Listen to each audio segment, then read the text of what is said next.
Assalamualaikum warahmatullahi wabarakatuh. Hai sahabat Dokter Uner TV, jumpa lagi bersama dengan saya Dr. Mary di platform kesehatan Fakultas Kedokteran Universitas Airlangga yang tentu saja menyajikan episode-episode menarik seputar kesehatan di setiap minggunya dan kegiatan seru di FK Uner Surabaya. Agar Anda tidak tertinggal update-nya, jangan lupa untuk subscribe YouTube Dokter Uner TV dan Instagram @dokterunertv dan @fk_uner. Berkenaan dengan Minggu Kesadaran Kualitas Udara, kita akan banyak membahas tentang kaitan antara kesehatan dan udara bersih. Tentu saja udara bersih sangat dibutuhkan oleh semua makhluk hidup. Dan seiring berkembangnya waktu, pencemaran udara semakin meningkat. Yang dimaksud dengan pencemaran udara di sini adalah masuknya komponen lain ke udara, bisa berasal dari alam atau kegiatan manusia yang secara langsung atau tidak langsung, dan sumber pencemarannya sendiri bisa berupa fisik, kimia atau biologi. Yang termasuk dalam sumber pencemaran udara biologi adalah mikroorganisme. Oleh karena itu, narasumber kita saat ini berasal dari bidang mikrobiologi klinik. Beliau adalah senior saya yang saat ini bertugas di RSUD Dr. Sutomo di unit mikrobiologi klinik. Oke, Dr. Alicia Margareta Widya, Magister Kedokteran Klinik, spesialis mikrobiologi klinik. Hai Dr. Alicia. Halo Dr. Mary, senang ketemu deh. Iya, sama Dok. Akhirnya kita berbincang di meja ini Dok bersama. Yuk. Oke, Dr. Alicia, seperti yang saya sebutkan di awal Dokter, tentang kualitas udara bersih, tentang udara bersih. Sudah disebutkan juga jika salah satu penyebab kontaminasi udara adalah mikroorganisme, bakteri, virus, dan jamur. Dan mungkin banyak sahabat Dokter Uner TV yang masih bertanya-tanya dokter, mikroorganisme di udara tidak tampak, tidak terasa, dan tidak bisa dilihat ya. Mungkin akhirnya dipertanyakan kebenarannya dok, keberadaannya. Ada Nah atau mungkin tidak, ini gitu ya? iya, mungkin Dokter Alicia bisa menjelaskan dokter, mungkin ada pengalaman atau mau sharing tentang pembuktian adanya mikroba di udara. Monggo silakan dok. Jadi terima kasih Dr. Mary, kesempatannya saya akhirnya hadir di meja ini. Senang sekali berjumpa dengan teman-teman sejawat, juga masyarakat yang mungkin melihat kita di YouTube kita. Jangan lupa subscribe ya. Untuk mikroorganisme sendiri, mikroorganisme ini tentunya ada berbagai macam ya. Ada yang bakteri, bisa juga virus, atau bisa juga jamur. Dan mereka itu memang ada di mana-mana, termasuk juga di udara. Nah sebenarnya sejarahnya itu kembali di tahun 1700-an pada waktu itu, di mana ada beberapa macam peneliti sebenarnya yang membuktikan bahwa betul bahwa mikroba itu ada di udara. Mulai dari Bapak Louis Pasteur, Bapak mikrobiologi kita, hingga ada berbagai macam peneliti yang membuktikan bahwa oh ternyata mikroba ini bukan hanya berasal di air atau di tanah, tapi juga terdapat di partikel-partikel di udara. Jadi meskipun tidak kasat mata, ternyata udara kita itu ada loh mikroorganisme, baik bakteri maupun jamur maupun virus yang berpotensi juga menjadi suatu agen infeksi. Kira-kira seperti itu sih Dr. Mary kalau sejarahnya. Oke, itu sejarahnya. Untuk pembuktiannya dokter, kita sebagai seorang spesialis mikrobiologi klinik pasti ada peran kita dalam membuktikan apakah udara ini bersih atau tidak, terkontaminasi atau tidak. Mungkin Ya, contohnya betul. seperti di ruang operasi dan lain-lain ya dok. Ya. Jadi kalau berdasarkan sebenarnya dari Kementerian Kesehatan itu memiliki suatu panduan tentang bagaimana sih kualitas udara yang disebut bersih. Jadi udara bersih itu sendiri memang memiliki beberapa persyaratan ya, baik itu dari persyaratan secara fisik, kimiawi maupun secara biologis. Untuk panduan dari Kementerian Kesehatan sendiri, mereka mengeluarkan suatu peraturan Menteri Kesehatan bahwa ada syarat-syarat tertentu yang harus diaplikasikan misalnya di ruang operasi yang kita tuntut udaranya itu harus bersih, juga meskipun juga di rumah. Jadi di rumah-rumah ternyata ada loh persyaratan tentang kualitas udara bersih itu yang bagaimana. Nah, kalau dulu kita pada waktu pendidikan kita pun juga melakukan pengukuran kan Dr. Mary, untuk bagaimana sih kita menilai suatu udara ini dianggap bersih atau tidak. Kalau secara umum kita menganggap suatu udara itu bersih dari mikroorganisme bila kita dapatkan jumlah mikroorganismenya adalah sekitar 700 koloni forming unit atau jumlah kuman yang tumbuh per meter kubik udara. Jadi pada waktu itu masih ingat kita melakukan pengukuran tentang udara. Jadi per meter kubik udara kita letakkan suatu media yang kita harapkan, yang kita buka medianya agar mikroba di udara itu kemungkinan masuk ke dalam media itu dan kemudian tumbuh, kita inkubasikan. Nah, untuk teknik pengambilan sampel ini memang ada berbagai macam. Jadi ada teknik pengambilan sampel yang secara aktif, yang kita menggunakan alat untuk kita mengecek berapa banyak sih pertumbuhan mikroba tersebut di media. Ada yang teknik secara pasif, di mana kita hanya meletakkan media di ruangan-ruangan tertentu dengan jarak minimal 1 media untuk per meter kubik, kemudian kita biarkan beberapa saat, lalu kita inkubasi media tersebut untuk penghitungan koloni. Jadi kurang lebihnya seperti itu. Nah, untuk kualitasnya tentu saja setelah dia tumbuh, kemudian kita hitung ada berapa sih koloni yang tumbuh. Kalau hal ini tentunya berbeda kalau misalnya pada rumah atau di ruangan operasi yang memang harus notabene steril, seperti itu. Ya, oke. Tadi disebutkan jika ada jumlah koloni atau jumlah bakteri yang normal, yang masih dianggap normal di suatu ruangan. Betul. Sekitar 700 ya dokter ya? Betul. Sekitar 700, banyak sekali. Banyak. Mungkin bisa disebutkan dokter, contoh bakteri atau virus atau jamur yang normal kita temukan di udara. Nah, bakteri mungkin bisa kembali ke bagaimana sih suatu mikroba itu bisa berada di udara ya.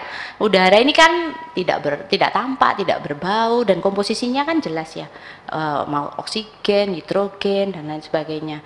Di udara ini kan sebenarnya tidak ada sumber nutrisi bagi mikroorganisme, itu tidak ada, atau minimal sekali kandungan airnya, sehingga mikroorganisme itu sebenarnya tidak bisa tumbuh. Nah, mereka tumbuh kan membutuhkan nutrisi karena mereka benda hidup, sama halnya dengan kita manusia. Oleh karena itu mikroba yang didapatkan di udara pada umumnya itu adalah mikroba yang kita dapatkan dari sumber lain. Misalnya dari tanah atau dari air, mungkin kan air, ombak, kemudian mikroba itu terdispersi ke udara. Atau misalnya pada tanah, pada saat manusia melakukan kegiatan, atau dari tanaman yang tumbuh, kemudian melepaskan, ditumbuhi jamur, sporanya lepas, terdispersi di udara. Atau dari manusia sendiri sumbernya, pada saat kita bersin, pada saat kita berbicara, ini kita juga melepas droplet nih, dan tidak pakai masker. Tapi jarak aman insya Allah ya. Jarak aman ya. Nah, oleh karena itu bakteri yang terlepas di udara ini, dia itu melayang-layang di udara, dia masih bisa viabel. Jadi ada bakteri-bakteri tertentu yang memang dia bisa hidup, masih viabel, kita katakan masih mampu menginfeksi seandainya di udara itu hingga viabilitasnya itu hingga pada ada yang sampai 4 jam, ada yang 6 jam di udara.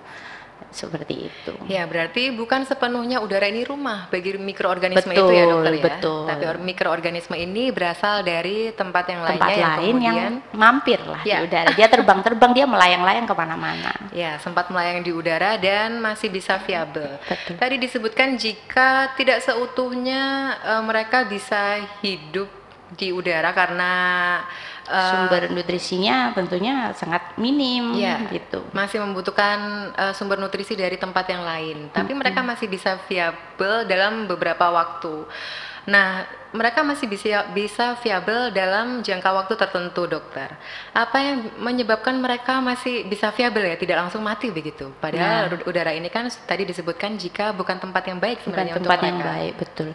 Jadi beberapa bakteri, mikroba, baik itu bakteri maupun jamur ataupun virus, itu memiliki mekanisme pertahanan yang unik, sama halnya dengan kita. Jadi kok bisa sih nggak ada nutrisi tapi mereka masih bisa hidup di udara ya. Nah, mereka itu beberapa mikroba itu memiliki sifat yang unik. Misalnya mereka memiliki dinding sel yang tebal sehingga mereka itu lebih tahan terhadap suhu yang tinggi, atau mereka lebih tahan terhadap radiasi sinar ultraviolet. Kemudian virus juga karena yang kondisinya yang sangat kecil dan dia memang merupakan suatu organisme yang obligat parasit, atau dia hidup harus pada makhluk hidup yang hidup, yang viabel, sehingga dia itu menurunkan metabolismenya di dalam udara. Atau contoh mudahnya jamur. Jamur juga memiliki suatu kondisi tertentu yang kita sebut spora, yang juga tidak membutuhkan banyak-banyak nutrisi, tapi dia masih hidup. Pada saat dia tumbuh di suatu media atau di lingkungan yang mendukung dia tumbuh, maka si spora ini akan bertumbuh. Jadi ibarat biji tanaman, tumbuh dia gitu. Oke, komponen khusus berarti ibaratnya mikroorganisme ini sebagai makhluk hidup, mereka juga punya seperti semacam pertahanan begitu ya dok. Betul. Ya, untuk tetap hidup di tempat yang tidak menguntungkan untuk dia. Ya, dan masing-masing mikroorganisme ini mempunyai keunikan ya, seperti tadi ada yang punya spora, ada yang dinding sel yang tebal dan lain-lain yang membuat mereka tetap bertahan hidup. Tadi juga disebutkan jika salah satu mungkin yang tidak menguntungkan adalah karena mungkin pencahayaannya, mungkin bisa kita kembangkan lagi, suhu ya dok ya, kelembapan dan lain-lain. Berarti apakah itu artinya indoor dan outdoor itu berbeda ya dok nanti mikroba udaranya dari jumlahnya dan lain-lainnya gitu? Tentu.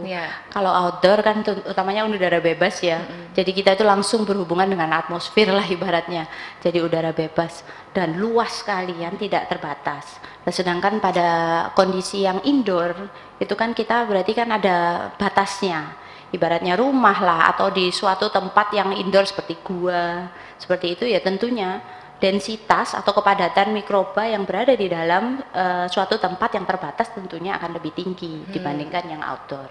Kemudian terkait suhunya, kelembapannya, kemudian pengaruh sinar ultraviolet ke dalam, itu tentunya akan berpengaruh terhadap kemampuan mikroba itu untuk lebih bertahan hidup di udara, baik di indoor maupun di outdoor.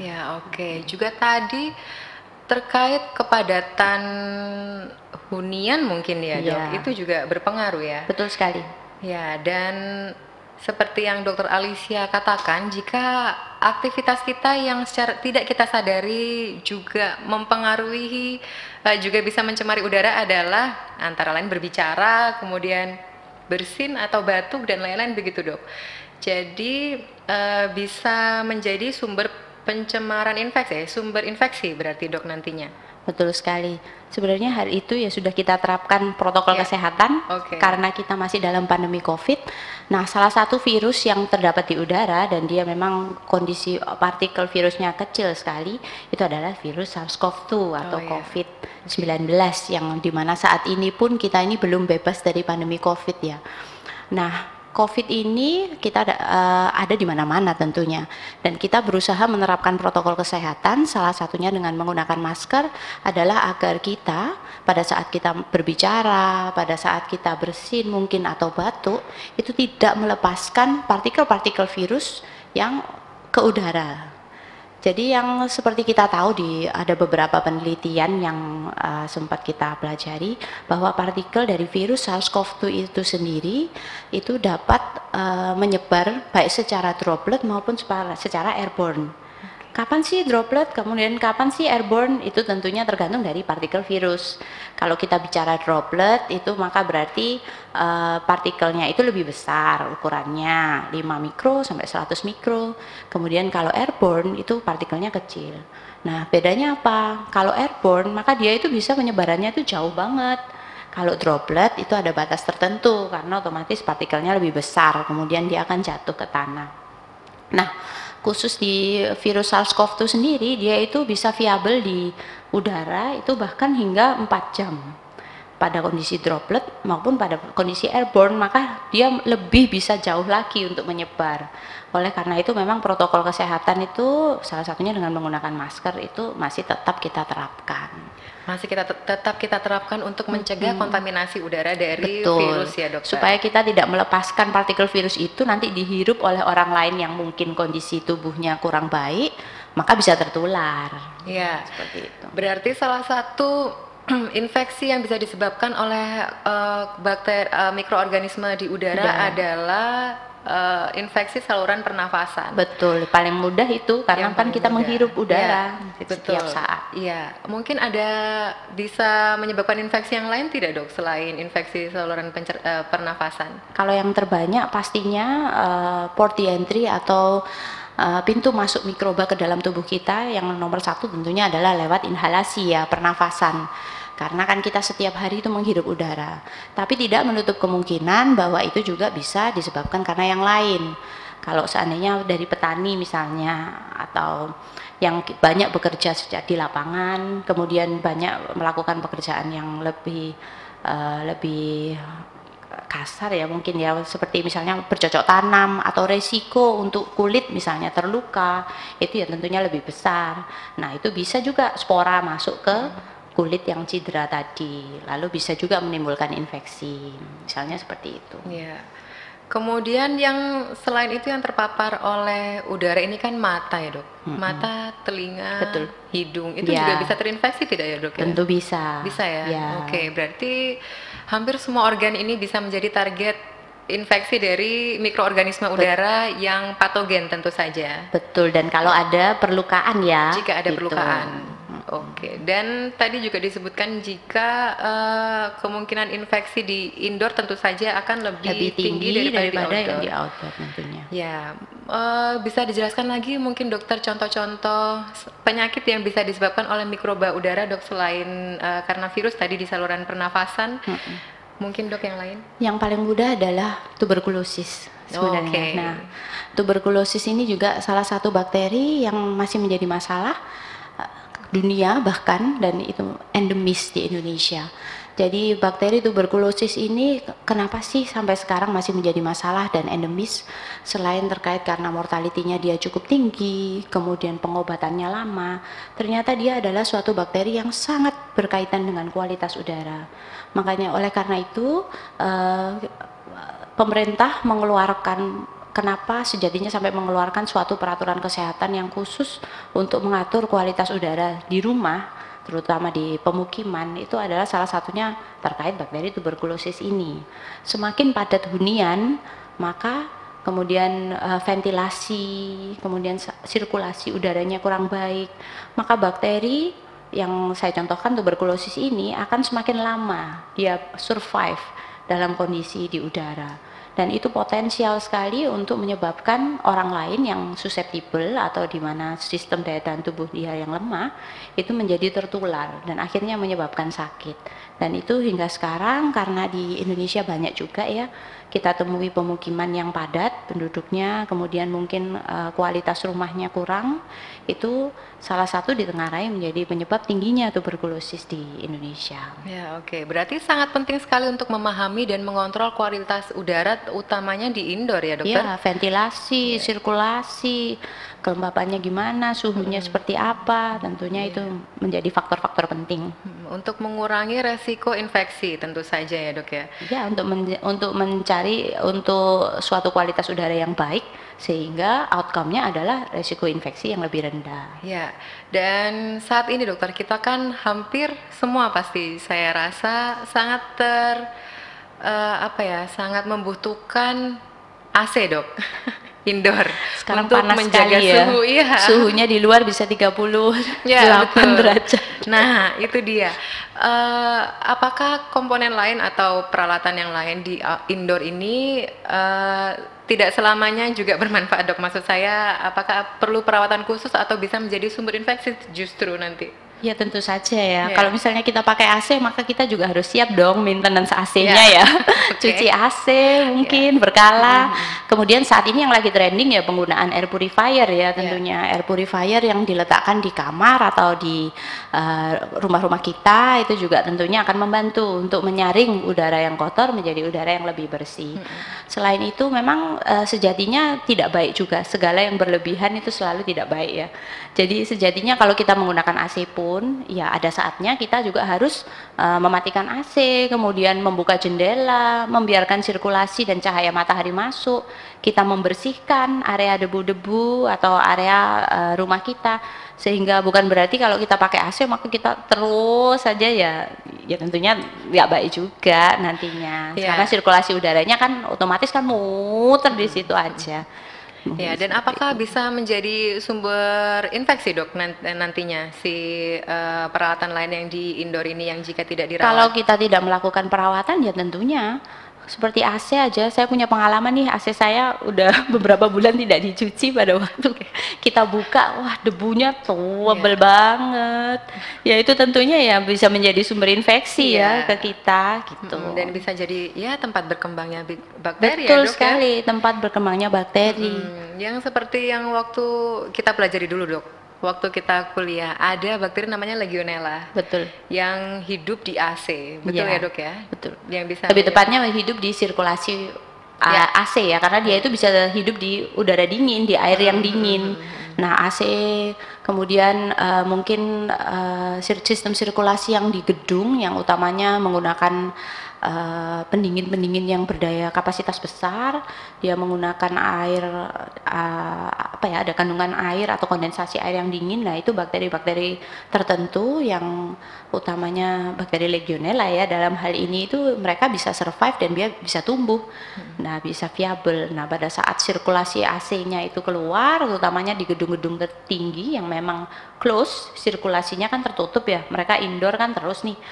Nah itu potensial sekali dia memang menyebabkan infeksi saluran nafas juga, karena terinhalasi dari pekerja-pekerja yang mungkin berada di gedung-gedung yang tinggi tersebut. Oke, berarti seumpama di satu ruangan, kenapa ini banyak orang yang kok ada infeksi saluran nafas dan gejalanya hampir sama, itu bisa harus dicurigai mungkin ada satu fasilitas yang digunakan bersama yang menjadi sumber infeksi ya, Dok? Bisa jadi. Bisa jadi ya. Ya. Oleh karena itu pada sejatinya sih sangat penting untuk kita menjaga daya tahan tubuh ya, karena setiap hari pun ya tentunya kita ini menghirup mikroba masuk ke dalam tubuh kita, meskipun kita tidak sakit karena kita masih dikaruniai daya tahan tubuh yang baik. Ya, mungkin bisa dijelaskan, Dokter, bagaimana caranya agar mengurangi kepadatan mikroorganisme di indoor terutama ya? Itu bagaimana ya, Dok, tips dan triknya? Ya, itu tadi kita harus menjaga bagaimana sirkulasi udara dalam suatu ruangan tertutup itu baik. Jadi kita harus buka jendela, membiarkan cahaya matahari itu masuk, kita bersihkan area permukaan-permukaan di rumah kita agar tidak menjadi debu. Karena debu pada saat kita melakukan pembersihan pun kita lap, maka debu itu juga akan melepaskan entah itu spora, bakteri yang tadinya berada di permukaan lalu berada di udara. Oleh karena itu sangat penting kita menjaga suatu kualitas sirkulasi udara yang baik di dalam ruangan. Oke, kok rasanya sudah banyak yang dijelaskan oleh Dokter Alicia ya? Sebenarnya kualitas udara, kalau kita bicara mikroba di udara ini kondisi yang sangat menarik sekali ya. Terutama kaitannya kenapa sih kita nih sekarang kan panas banget ya, suhu bisa 38, 39 derajat bahkan. Nah ini kan sangat terkait dengan perubahan iklim di seluruh dunia saya rasa. Nah ternyata ada beberapa jurnal yang membahas itu bagaimana suatu mikroba yang tumbuh di atmosfer udara kita itu bisa menyebabkan perubahan cuaca loh, gitu. Jadi dia bisa perubahan cuaca yang sekarang sangat ekstrim, yang tadinya dingin jadi panas, yang panas kemudian jadi dingin, itu ternyata bisa menyebabkan global warming kali ya. Yang global warming sekarang itu bisa menyebabkan timbulnya suatu emerging dan re-emerging infection. Jadi penyakit infeksi yang lama yang kita udah jarang dengar tiba-tiba sekarang terdengar lagi. Nah itu juga dipengaruhi. Kemudian fenomena-fenomena alam itu bahkan ada beberapa yang ditengarai akibat pindahnya suatu mikroba di lingkungan geografis yang tadinya panas ke area dingin atau yang dingin ke area panas. Jadi sebenarnya kalau kita lihat secara global, secara garis besar, ternyata efeknya itu banyak sekali. Bukan hanya terkait dengan bagaimana seorang manusia terekspos atau terpapar dengan bakteri yang mungkin kita hirup lalu kita sakit, tapi secara fenomena alam itu bisa juga loh dipengaruhi oleh mikroba. Itu yang membuat kita menarik banget ya, kita sebagai mikrobiologi ternyata banyak banget Iya, bahasannya. iya, betul sekali, luas sekali. Dan seperti yang kata Dr. Alicia katakan tadi ya, memang mungkin sedikit serem gitu kalau kita banyak membahas tentang bagaimana kemungkinan si mikroorganisme, utamanya agen infeksi ini bisa menyebabkan infeksi melalui udara. Betul. Bukan karena sentuhan atau ngomong secara langsung, mungkin tatap muka dalam jarak yang dekat, tapi ternyata mereka masih bisa untuk melayang-layang sekitar berapa jam dan bisa terbawa angin hingga berapa meter mungkin dan lain-lain, hingga kita tidak tersadar terinfeksi oleh si agen infeksi ini. Ya, berarti jangan lupa untuk tetap menjaga kelembapan, pengaturan cahaya dan lain-lain seperti yang kata Dokter Alicia. Oke dok, sepertinya sudah cukup lumayan padat pembicaraan kita hari ini dok. Mungkin sebelum kita akhiri, Dokter Alicia mempunyai pesan-pesan lagi dok yang perlu disampaikan ke sahabat Dokter Uner TV? Saya rasa kita memang harus tidak perlu khawatir yang berlebih tentang ada mungkin banyaknya mikroba yang ada di udara, karena toh mikroba itu memang berada di sekitar kita. Cuman hal yang penting adalah bagaimana kita melakukan suatu protokol kesehatan yang baik, bagaimana kita menjaga daya tahan tubuh kita agar selalu baik, agar kita tidak rentan terhadap mikroba-mikroba yang memang masuk setiap saat dan setiap hari ada di tubuh kita. Dan pesan yang kedua, saya rasa hal yang lebih penting adalah bagaimana kita ini saling menjaga satu sama lain demi suatu, kalau kita bilang sih gimana ya, demi suatu a better world. Jadi jangan membuang sampah sembarangan, mungkin kayak pelajaran anak SD, cuman itu tetap kita harus terapkan karena ternyata hal kecil yang kita lakukan untuk bumi ini sangat berdampak bagi bumi ini ke depannya gitu. Saya rasa sih itu.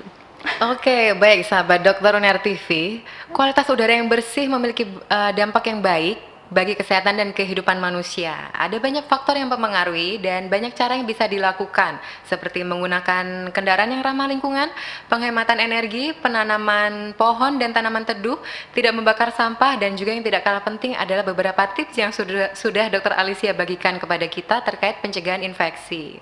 Untuk itu diperlukan usaha bersama untuk menjaganya. Baik, semoga episode ini bermanfaat. Kepada Dr. Alicia dan seluruh sahabat Dokter Uner TV, saya ucapkan mohon maaf jika ada kesalahan dokter. Sekali lagi jangan lupa untuk subscribe YouTube channel Dokter Uner TV dan ikuti Instagram kami di @dokterunertv dan @fk_uner. Jumpa lagi di episode berikutnya. Salam sehat. Terima kasih Dr. Mary, sehat selalu. Ya,